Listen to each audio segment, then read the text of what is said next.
Hi guys, this is Malunchip and welcome back to Dauntless.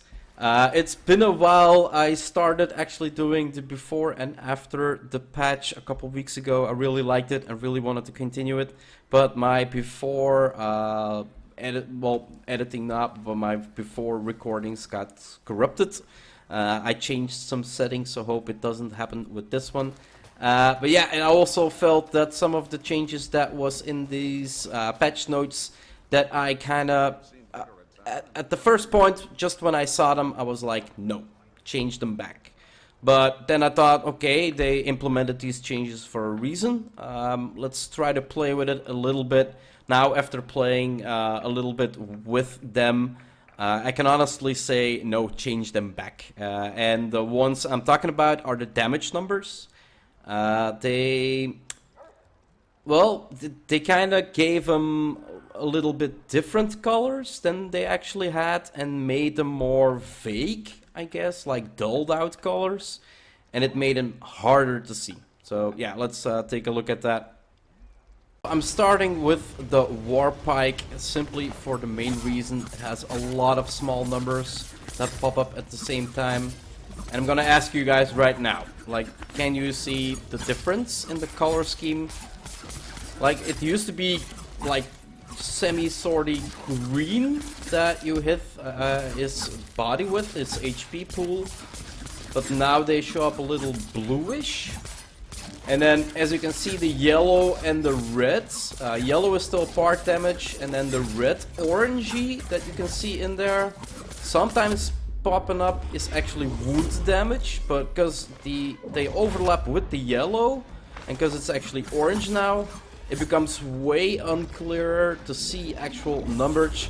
And then, yeah, with the chain pike and the pike as well, the damage numbers are really fast, but they're not really high. So making out how many damage hits you actually do. I can see the yellow ones, they're still on the floor.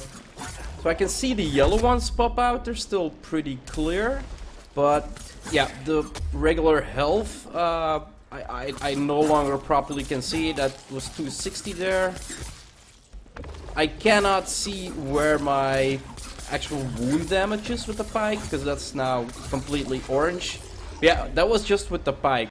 So with the axe we actually have the next problem. As you can see, the actual numbers are higher, making it easier for you to read them, of course, because there's only gonna be one number at your screen.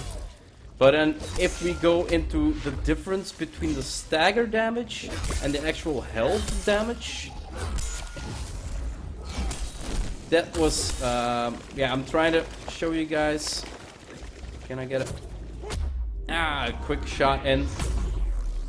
So like the health damage is still like semi-green, but then if you look at stagger damage, it kind of changed to a light blue. Like more blue-grayish actually. As you can see here, 250 there. 422 was health, and then the 270 here was knockout. So this is all knockout and part damage. And that was health, 1400. So yeah, the green between the blue is not really readable. As you could see, the damage numbers, they were overlapping with the wound one and the part damage one. They were basically on top of each other, making them both look orange and not able to read them, instead of the yellow or the red we had before. And then the knockout damage was actually the same, looked kind of the same as the regular like HP damage you do, the green one. It became like a green bluish now for part damage instead of like the blue one we remember it to be. And then, well, yeah, part damage was actually the only thing that was visually a little bit better. But even that, when compared with insanely a lot of numbers, it was still not like they can change them back. The colors were good. What I would suggest is, instead of making them pop up and float down and instantly vanish, make them last a little longer on your screen. I know this might actually sound like, well, what the hell, man? Your entire screen is gonna be filled with numbers. I'm not talking about keep the numbers in there for a minute or something, but yeah, I think now they fall away in 1.5 seconds, and sometimes that's not good enough, especially with the low numbers, to actually see what you are doing. That would be one of my suggestions that could be possibly done actually to make the numbers appear more visually readable, because I think there's so many and they float by so fast that it becomes unreadable. But if you make them slower, they become more readable, I guess. And then the second one we actually want to test out is the repeaters, and actually want to talk about a little bit the repeaters. So the Saboteur grip mines now were fixed, or actually changed to something else. If you throw them directly at the behemoth, they basically become a grenade that explodes, as you can see, like that. And we're gonna go over all the different states they're in, because there are a few. Basically, if you throw it on the ground and it has not charged yet, and the behemoth does touch it, it will no longer break. It will basically... Can I do my... Ow, that wasn't what I wanted to do. So if I throw it here, and it actually...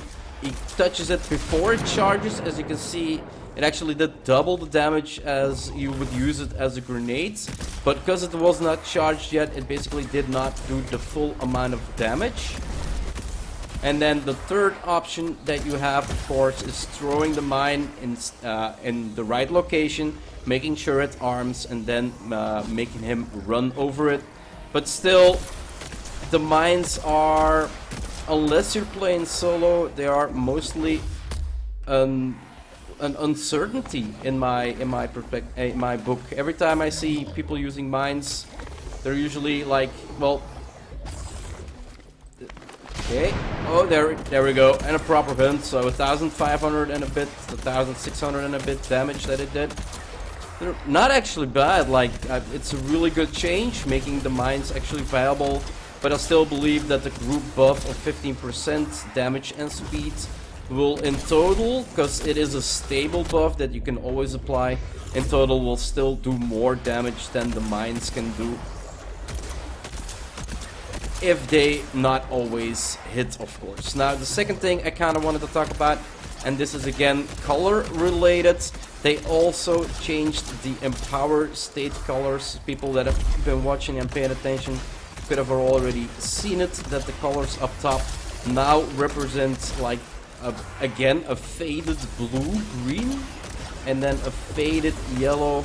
I am gonna not reload for a little while, or not at the behemoth at least.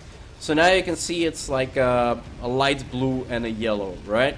We're not empowered right now, but if we reload from the behemoth right now, if we can actually reload from the behemoth, you're gonna see that they're gonna like fade away even more. And it really, even for me, because I basically know that I'm... Okay, it wasn't a throwable buff this time. I always know that I'm empowered. Like, that's how I play. If I'm not sure, I reload more and more and more till I know that I'm empowered. But it was still a really good reminder, and that's something like players, new players I see playing with repeaters, that's something I always said to begin with. Like, the first tip you learn when you play repeaters, if your bars at the top are not blue, you're not shooting the right bullets. Basically, you're not empowered if they're not blue. I'm always empowered by now, because I've been playing with the repeaters a lot. But for newer players, that was really a good indicator. Even I have trouble to see when I'm actually empowered or not. Yeah, no throwable deep, not a throwable buff. But yeah, the damage, the colors on top, they for all I care, they can change back. The blue and the green was way more obvious when you were actually empowered and actually ready to be able to, well, get that group buff up, get that in empowered state. Anything that you use as a throwable, it was just, yeah, easier to see. That's basically all I kind of have to say about the new patch notes that they brought out. The fixes, fixing Rezikiri, not Karaback, where he no longer holds insects the entire fight long. Perfect change. They gave us no longer a bald mode when we take off our hat in the city, like all really good changes. But yeah, this is the first time since all the patches that I've come across that I can really say like please change them back, because the previous colors were better. That's basically it, what I wanted to talk about, the patch notes. All the rest that I can find or have found is fixed. There is a new bug with Shroud where he takes himself into his dark portal, but not you. So basically you get stuck with Shroud, invisible and not able to attack. I had that happen yesterday 2 times, but yeah, didn't record it, so can't show it to you. The other thing I wanted to talk to you about today is because, well, I've got a new mail, Dauntless player survey, and this time it is a player survey, not asking us about how we spend money in games, but actually talk about how we, well, kind of talk about why we chose this game. Yeah, I'm gonna take you through the player survey as I did with the previous one. So yeah, let's get right to it.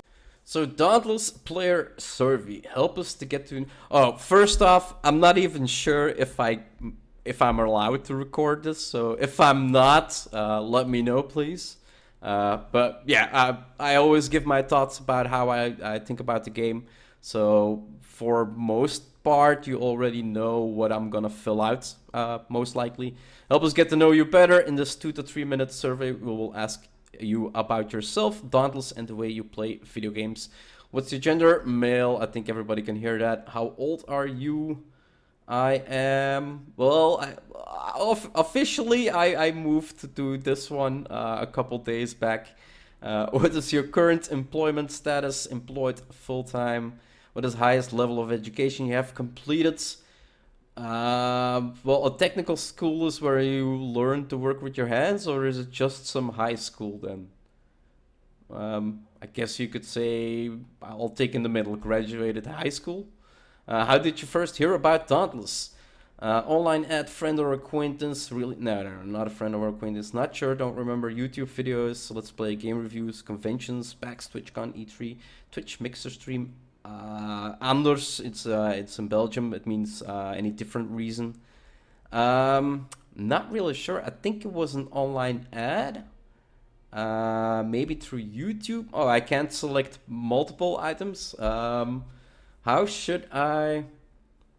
Yeah, think an online ad. Like there was a poster or something that popped up. But before that, Monster Hunter came live. But because it was only on, I think back then it was only on PlayStation, I think. Not really sure. Sorry about the Monster Hunter fans in there. This is a game I haven't played yet. I don't really play console. So yeah, I really was thinking like, oh, Monster Hunter game on PC would be fun. And I think shortly after that, I actually saw something about Dauntless picking up. And I was instantly like, okay, that's a game I definitely want to play. What about Dauntless first caught your attention and made you want to play it? Please choose the option that best describes your experience and or the most important factor in your decision. It's similar to another game I enjoy. I have never played a Monster Hunter game before. I've played World of Warcraft. That's something where you hunt bosses. So maybe in some sort of way they also have a similar script you need to follow. Narrative and settings, not sure, don't remember. Character customization, art style, combat and gameplay. It was recommended to me. I read a review. Co-op, ability to play with a friend or family members. Crafting system, e.g. weapon armor, memes, gifts, online hype, and difference. I would say, not really sure. It would be, I didn't really know about the character customization. The art style really talked to me. I find it really, really enjoyable. The combat, I think the first footage that I actually saw was from the chain blades. The chain blades that was in their combo move, and I was like, oh my god, that looks freaking epic. So yeah, combat and gameplay was recommended to me. Co-op, ability to play with a friend or family members, crafting system, weapons, armor. Really didn't know much about that. I would say the combat gameplay, that was actually how I thought, like that's definitely something. Like it's a couple things in here. How much did Dauntless being free to play impact your decision to play it? I'm not really sure. If I think about the games that are free to play and how many hours I have played among them, I would say among all games I've played the most on PlanetSide 2 and on Warframe. Warframe being the last 1.5 year, 2 years mostly, and then before that it was almost 24/7 PlanetSide 2. They're both free games, and they're both games I put. I can't compare them to Ark because I have like 4 or 5 thousand hours in Ark, but even still, then I think I come pretty close, and I had 3.5 years played in World of Warcraft back then, among a time span of 9 years or something. Like it was insane how much I played that. But it was also on a free server. I have to admit that I didn't pay for World of Warcraft. Else I probably wouldn't have played it. How much did Dauntless being free to play impact your decision to play it? Significantly. Free games have always got a good. Well, there's most people consider free games like, oh, there's gonna be bad graphics or something like that, but yeah, really not lately. Most games always come out in beta anyway. So rank the following activities in Dauntless from 1 most fun to 7 least fun. Chatting and hanging out with people in the game. It's pretty fun. Customizing my character appearance. It's pretty fun. Completing daily or weekly challenges. It became more fun now that we actually have rewards to play for. Crafting, optimizing my weapons and armor. There is not a lot of differentiation between, like, the cells are a fun system, but they don't make the weapons. Like, they're only like Rezakiri's blades, and then I think Shroud Sword. There are only a certain amount of weapons because of the ability perks you're gonna use. All the rest is just scatter. So I found it fun though. Like I'm at least gonna give it a 3. Working as part of a team to take down behemoths. It's really fun. When I first started, we were having a lot of problems, like catching every behemoth we came across. I think nowadays people always usually have like one level 10 player in their groups, and it makes it a lot easier because he knows the tricks and such. But in the time I started, nobody really knew the tricks. And if they knew the tricks, they basically were playing with friends, and yeah, they just skipped through the content like it was nothing. So working as part of a team was really enjoyable. Learning about the story, settings, and characters, really fun. I love the stories. I miss that there isn't a quest line that explains to me what happened in the previous, like the Halloween event and now in the winter event. Learning how to fight new behemoths, improving my skills, really fun as well. Not counting Dauntless, which games have you spent the most time on in the past year? Choose up to 3 options. Haven't played it, haven't played it, haven't played it, haven't played it. No.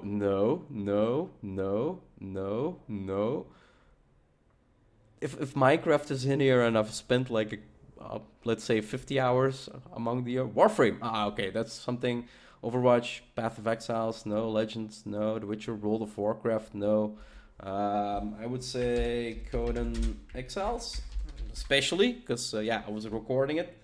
What else did I play? PlanetSide 2, and then in the last part, Ark Extinction. I have been playing that a little bit, and that's spelled wrong. I instantly saw it. Don't worry. So let's split up these. So yeah, in the meantime, I think these 4 games were the game that have me busy for the most this year, actually. Like, considering 3 options, yeah, I'm giving you 4. How often do you play multiplayer games with people you know from outside those games? Real life friends, internet friends, and family? I would say at least weekly. I play some Brawlhalla. I used to play some Brawlhalla with a mate of mine. But yeah, I would say weekly that we play. Sometimes if they're online, of course. Where do you usually get your gaming news? Select all that apply. Gaming Press, News Outland, IGM, Steam, Friends and Family, YouTube. I didn't go to the official website before. I've got it from YouTube or any other site store. GameStop, no. Social media.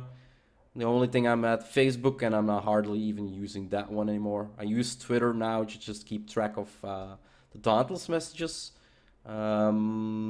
Twitch, yeah, sometimes streamers.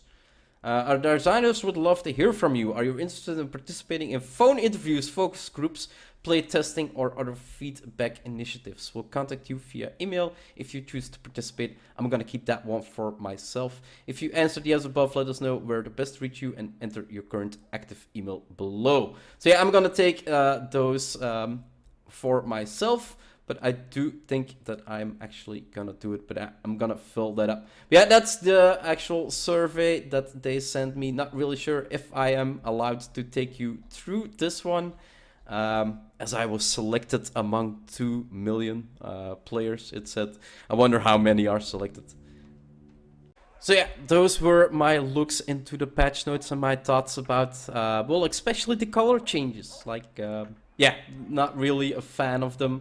I'm gonna start doing my weeklies. I'm at level 33 already after, what is it, 2 weeks now? So yeah, pretty good. And I also learned that if you get the elite track, you basically get the 300 platinum that is in the basic track, earning you 1,300 every month, which is pretty good, because that means you can actually buy a lot of stuff and cosmetics later on just by playing the game.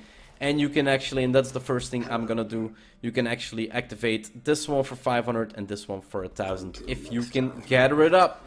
But yeah, those were my looks at the patch notes. Looking forward to what they are gonna change Wednesday, because that's when we will look over the new patch notes. Hope you enjoyed the episode, and I'll see you in the next one. Bye bye.